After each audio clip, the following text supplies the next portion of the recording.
Hello students, in my today's lecture, I shall explain you the working of PNP transistor. In my last lecture, I explained you the working of NPN transistor. But in my today's lecture, I shall explain you the working of PNP transistor. Now look at the circuit diagram first. Circuit diagram. So while drawing the circuit diagram, we shall use the circuit symbol. You just remember, I have also shown you the circuit symbol.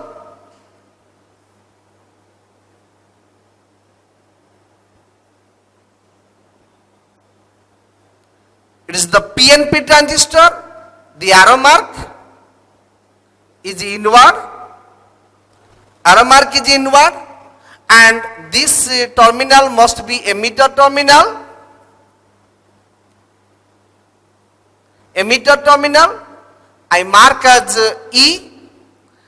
This middle one is base terminal. I mark as B, and this one is collector terminal. I mark as C. As I told you, the input PN junction must be forward biased and output PN junction must be reverse biased. Now this is the P material, emitter is P material and base is N material. So input PN junction, that is the emitter base PN junction, emitter is P material. So by connecting the P material with the positive terminal of battery, we can make the input PN junction forward biased. So P material, emitter is P material is connected with the positive terminal of the battery. So this is the input battery. We mark like this VEE because this is connected with the emitter. Connected with the emitter. So this is the method of writing. So VEE is the input biasing battery. This is the input biasing battery. So this battery keeps the input PN junction, that is emitter base PN junction, forward biased. Here emitter is P material is connected with the positive terminal, therefore input PN junction, that is emitter base PN junction, is forward biased. Now the output PN junction must be reverse biased. Here output PN junction is between collector base PN junction. This is the collector, which is the P material, and base is the N material. Therefore by connecting the P material with the negative terminal of a battery, we can make the output PN junction reverse biased. So look here, we have used another battery here. This battery I mark as VCC because this is connected with the collector. So this is the collector biasing battery, this is the emitter biasing battery. As this negative terminal is connected with the P material, collector is P material, therefore output PN junction between collector and base is reverse biased. So look here, this input battery VEE keeps the input PN junction, that is emitter base PN junction, forward biased, and output battery VCC, that keeps the output PN junction between collector base PN junction as reverse biased. The base is common to both, so this is the base which is usually shown earthed. This is grounded. Base is common. In some books this is not there. Okay, but I am showing that this is the common point, common terminal, which is the earthed. Now you look at the schematic diagram. So I shall explain you the schematic diagram. In the schematic diagram, we do not use the circuit symbol. So we have to draw the figure like this.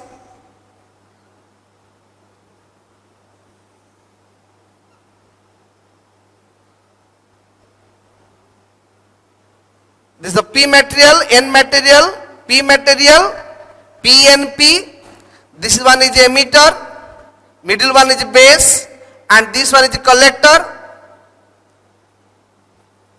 So 3 metal terminals are connected with the 3 sections.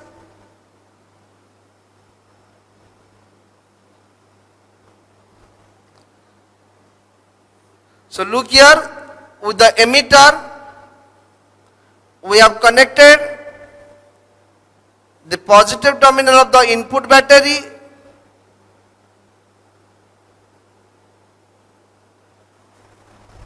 okay, and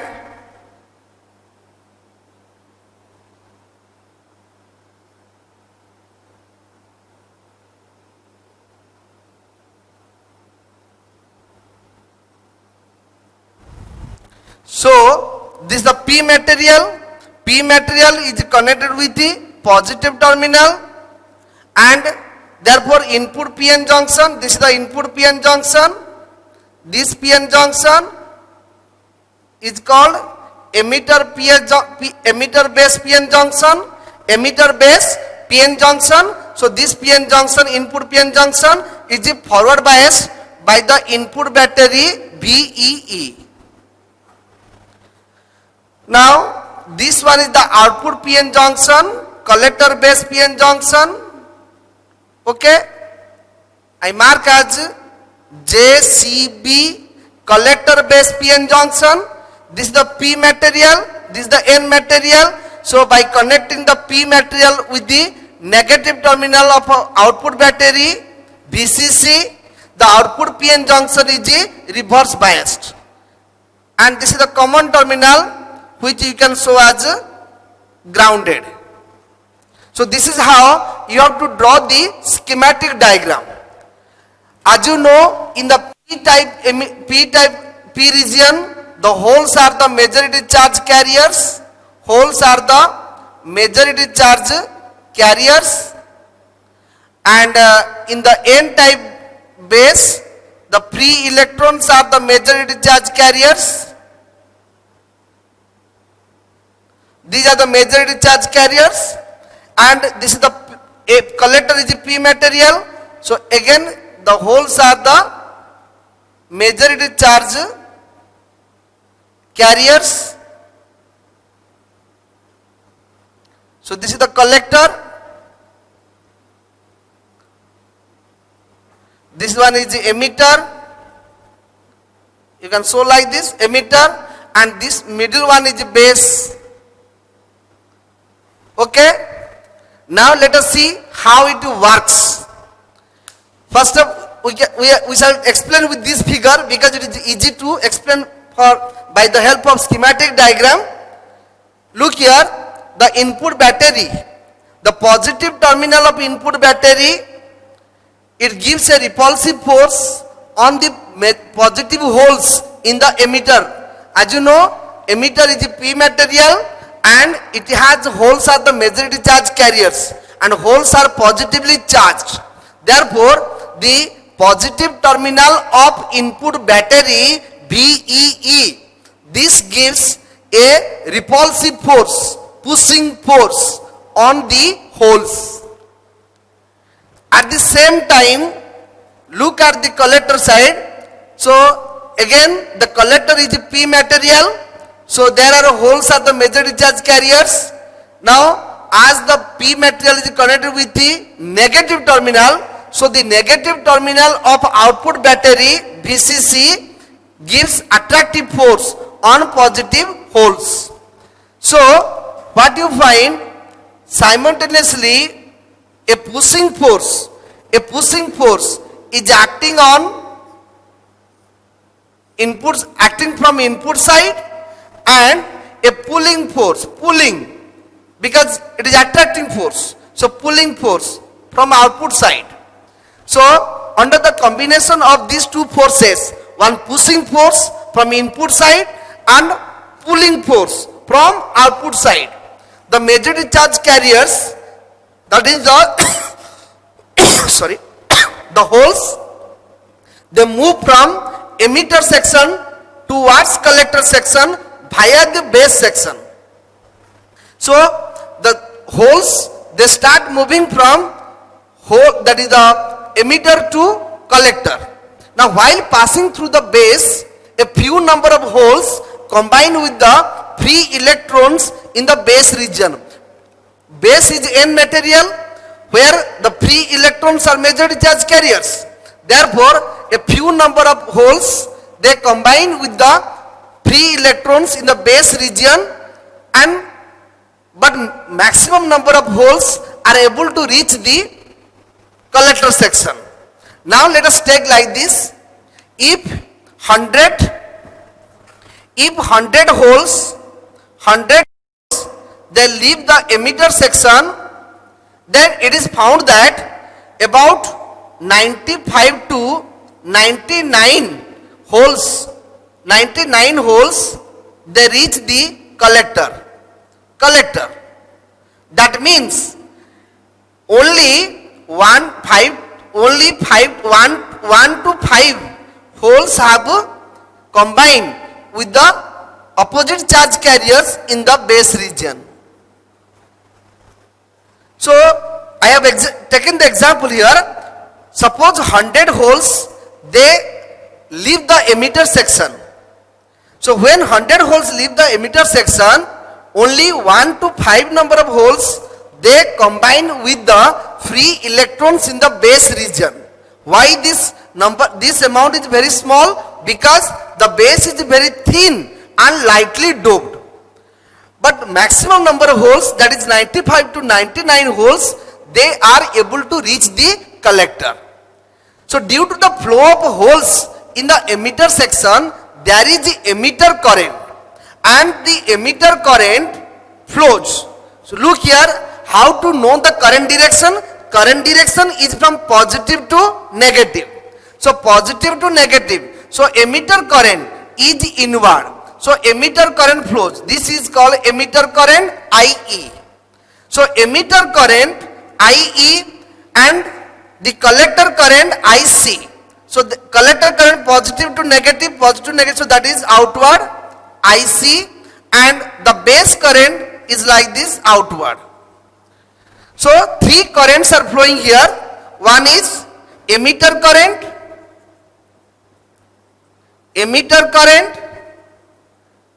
base current, and collector current. So three currents flow in the transistor: emitter current, base current, and collector current.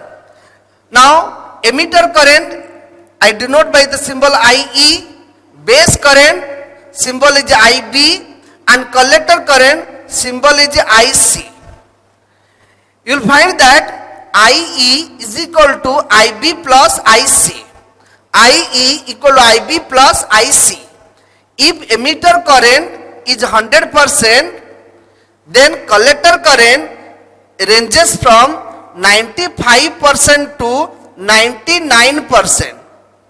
95% to 99%. Because base current, that varies from 1% to 5%. So you can write this as 99% to 95%. That means if base current is 1%, collector current is 99%. If base current is 5%, collector current is 95%. Now you see that the collector current is very close to emitter current. The base current is very small, very small. Why base current is very small? The base current is very small because the base is very thin and lightly doped. But collector current varies from 99% to 95%. You can see the direction of current.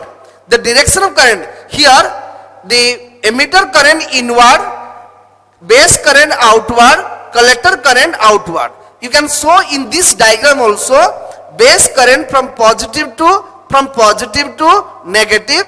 So this is the emitter current IE, emitter current IE, which is inward.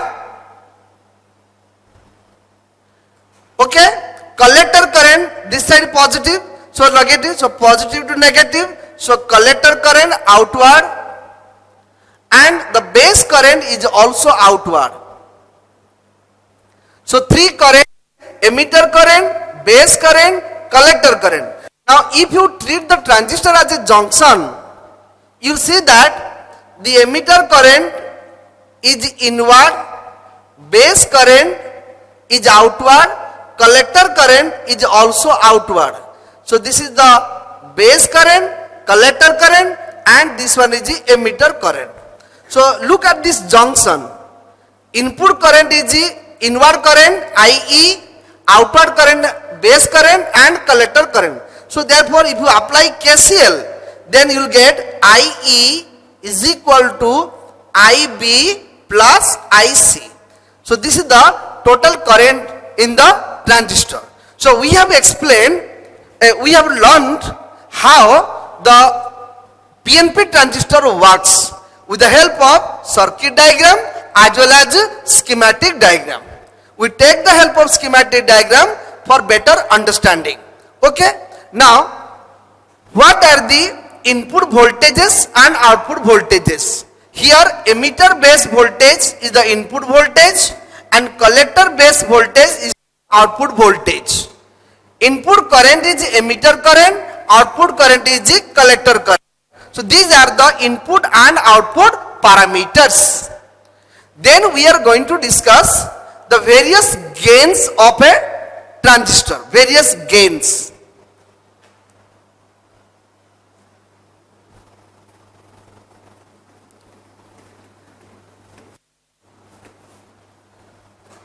See, a transistor has three types of gains. Gains of a transistor, gains of a transistor. A transistor has three types of gain. What are the three types of gain? One is in current gain,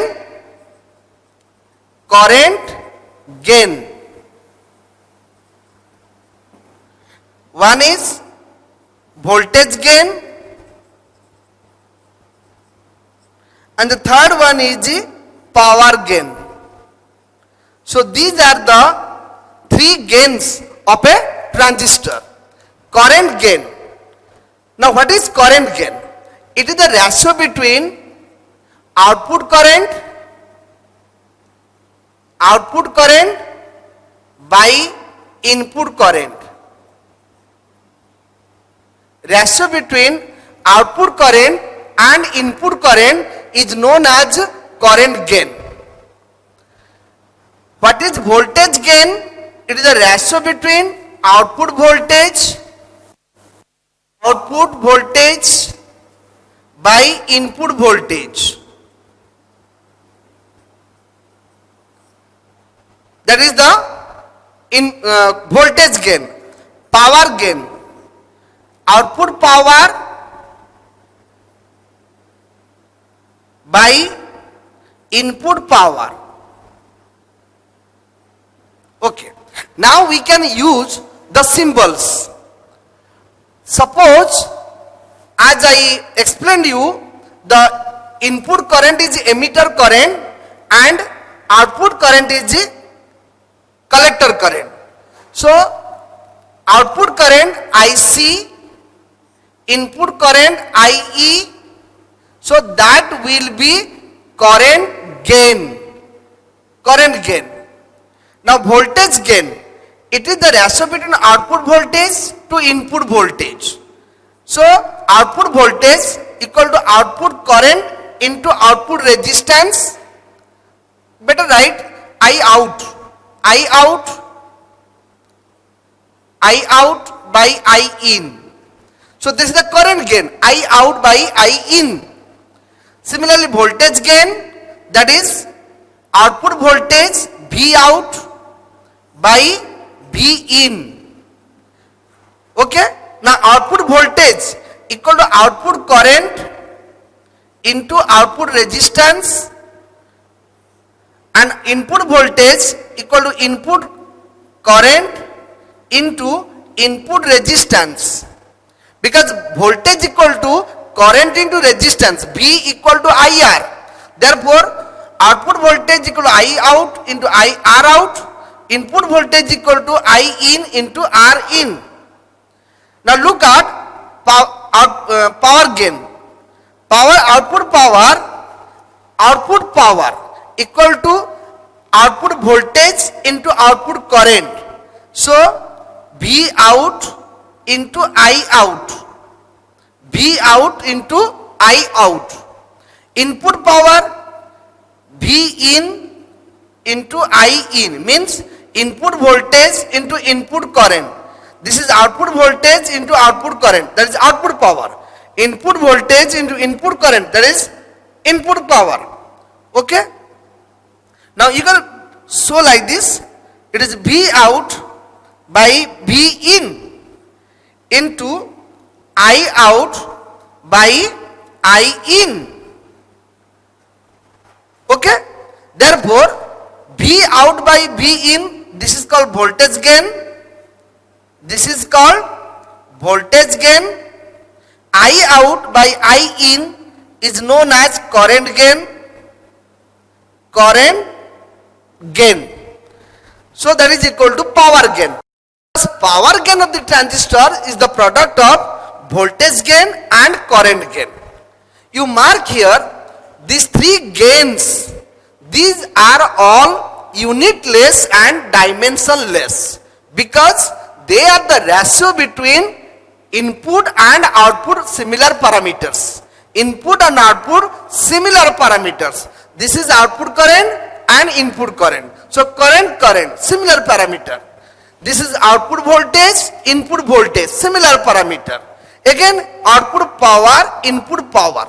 Therefore the gains of the transistor all are unitless and dimensionless. So we proved that in a transistor the power gain is equal to the product of voltage gain and current gain. Okay. So these are the three gains of the transistor. Then we shall learn how transistor works as an amplifier. So before I explain you the working of amplifier, we must know what is amplifier.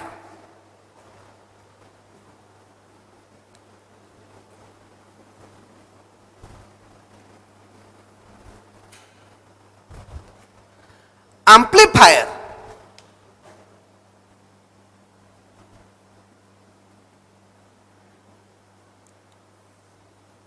You look at the device like this.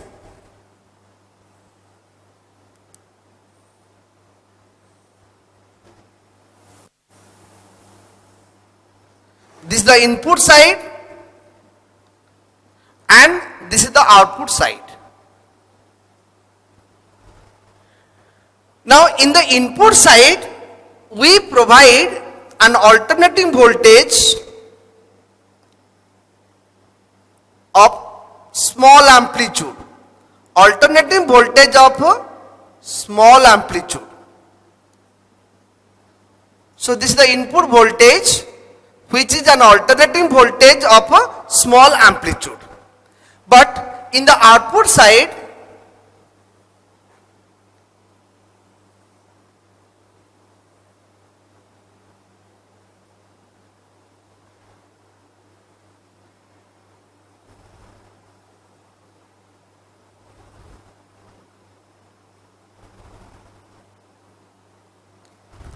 now you look at these two figures.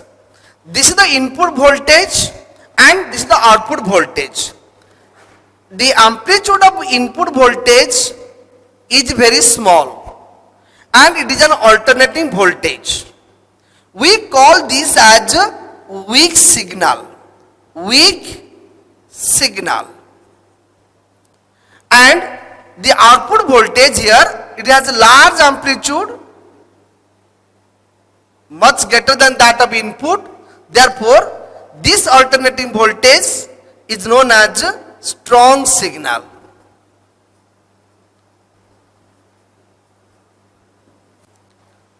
Look here, I am using a word signal. So what is the meaning of signal? A signal, it is an alternating voltage It is an alternating voltage. It is an alternating voltage containing information relating to speech, music, picture, etc. So an alternating voltage containing information relating to speech, music, picture. An alternating voltage containing information relating to speech, music, picture, etc. is known as signal. You must have heard the name microphone. So while performing some program, say your cultural program you are doing, so you make use of a microphone to speak or to sing or for anchoring. So that microphone converts the sound waves into an alternating voltage. So when we speak something or we sing a song or we anchor, so that information is contained in that alternating voltage. So microphone converts a sound wave into an alternating voltage where some information is contained. So that is known as signal. So microphone produces a signal. Similarly, while making use of video camera, so video camera, we prepare a video of some program. So that video camera converts the pictures, the optical image into an alternating voltage where the information relating to that program is present. So that is known as video signal. So signal always contains some information relating to speech, music or picture. It is of two types, weak signal and strong signal. If the amplitude of the signal is small, we call it weak signal. But if the amplitude of the signal is very large, we call it strong signal. The signal may be audio signal or video signal. If the signal is relating to the sound part, the information is in the relating to sound part, that is called audio signal, because we can hear only. But if the signal relates to picture part, then that is known as video signal, because we can visualize it, we can see it. So video signal and audio signal, weak signal and strong signal. So signal always, it is an alternating voltage which contains some information in it. Okay? Now, suppose we speak something by holding a microphone, then our sound is present only within a small area. You cannot see to hear for a longer distance. To hear the sound up to a longer distance, we make use of another device known as loudspeaker. So between a microphone and a loudspeaker, which we usually call speaker. So loudspeaker and microphone, we make use of another device known as amplifier. Amplifier. Now, what is an amplifier? An amplifier is an electronic device. It is an electronic device which converts a weak signal at its input into a strong signal at the output. So an amplifier, it is an electronic device. It is an which converts a weak signal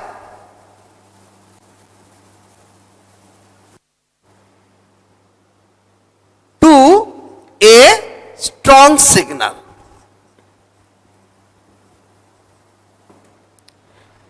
It is an electronic device which converts a weak signal to a strong signal. So amplifier, and the process of converting a weak signal into a strong signal is known as amplification. Amplification is the process of converting a weak signal into a strong signal. An amplifier is the device which converts a weak signal into a strong signal. Okay, now this is the general idea regarding amplifier. Now question is, which device can be used as an amplifier? Answer is transistor. A transistor can work as an amplifier. Why? It is because in a transistor the input PN junction is forward biased, so its input resistance is very low, and output PN junction is forward biased and its output resistance is very high. Now it is found that in a transistor, if there is a small change in input voltage, there is a large change in output voltage. So we find that a small change in input voltage, brings a large change in output voltage. Therefore, a transistor can work as an amplifier. We cannot use a junction diode as a rectifier, as an amplifier. Why? Because a junction diode has no controlling effect. Either it conducts or it does not conduct. A junction diode can act only as a switch or a rectifier. It cannot work as an amplifier. But a transistor can be used as an amplifier. Why? Because in a transistor, a small change in input voltage brings a large change in output voltage. So we can use the transistor as an amplifier.